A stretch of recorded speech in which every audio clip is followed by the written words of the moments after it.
Hello, everyone. Welcome to my presentation. My name is Danica, and this is the case of Charles Victor Thompson.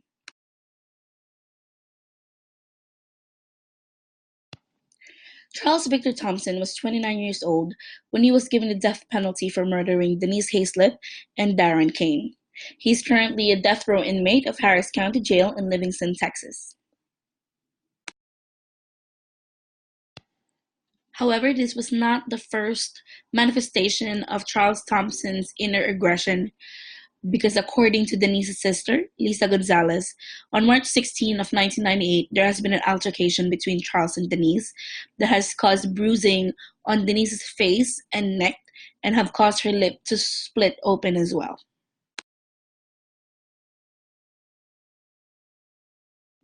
Denise suffered a gunshot through her cheek that had left the bullet on her jaw, but she was alive after the shooting. She was brought to the hospital, but later died because of a complication in the operating room when she was left without oxygen for 5 to 10 minutes.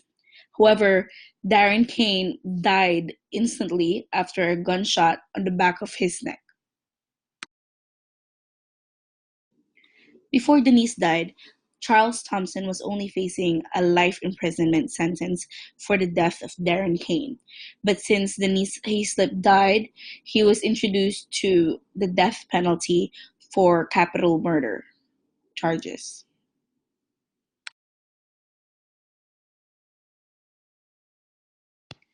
Denise was a kind woman, a mother of one, Wade Hayslip. Denise was known to be someone who is friendly, loving, and very outgoing, and brings happiness or joy to those who are around her. Denise and Charles started dating back in June of 1997 and has been on and off since then. And also, one of the reasons why they broke up was because of the assault that Charles had made against Denise. But since Denise forgave him, they got back together.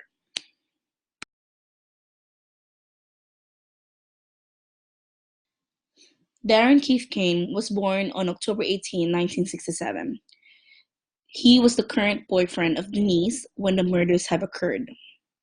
According to Jim Kelly, Darren's employer, Darren was very outgoing, very friendly, and had a great smile, and you knew that he was going places.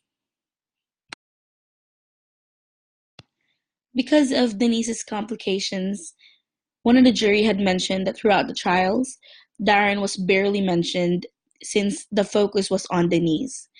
And the jury felt bad for the family and believes that Charles' main target was actually Darren and not Denise.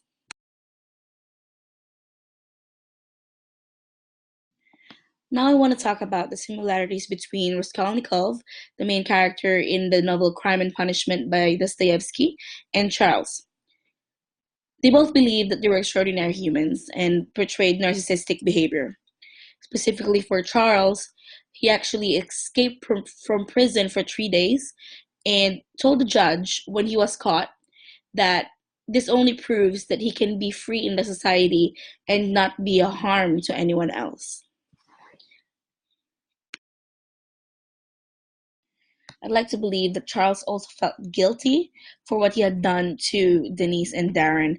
Just like Raskolnikov, Charles actually passed out after the crimes and had confessed to his friend Diane, which actually became one of the major witnesses against Charles.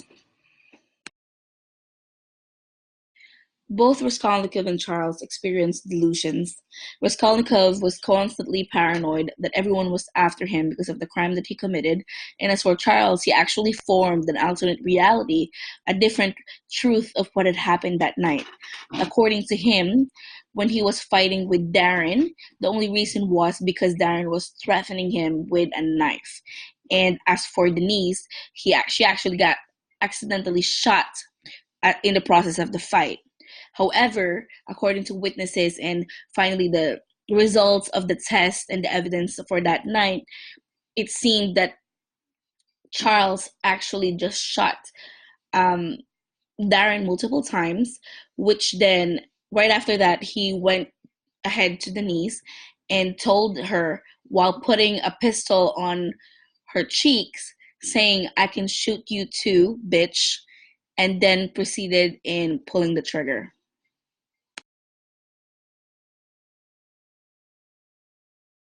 So let's talk about Nietzsche.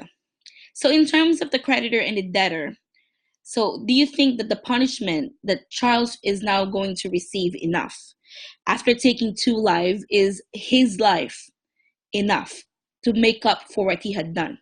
Is the death sentence enough punishment to quote unquote balance the debt or guilt that have resulted because of the murders?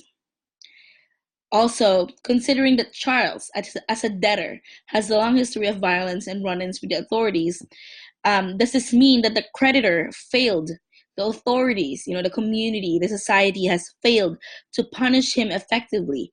Or does this then prove that Nietzsche's claim that instead of punishing, since it's useless or has no results, we should just educate them instead?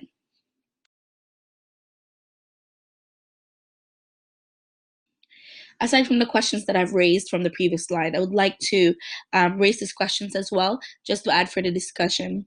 So, in the past, Charles Thompson already had a run in with authorities because of petty crimes. So, I was wondering if Charles Thompson was educated then, rehabilitated, after committing those crimes, would it have saved the lives of Denise Hayslip and Darren Kane?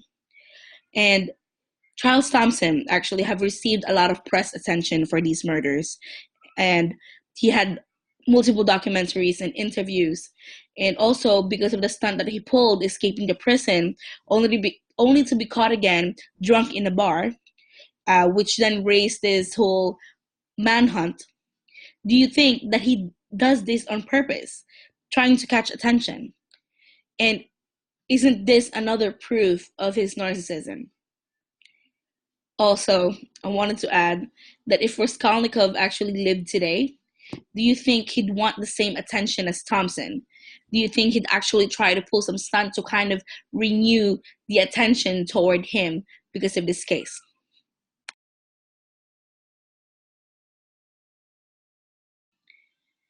Thank you so much for listening. So please feel free to comment on the discussions and tell me what you think, and also the answers to this question. What do you think Raskolnikov would have done if he had actually lived in today's society? Thank you.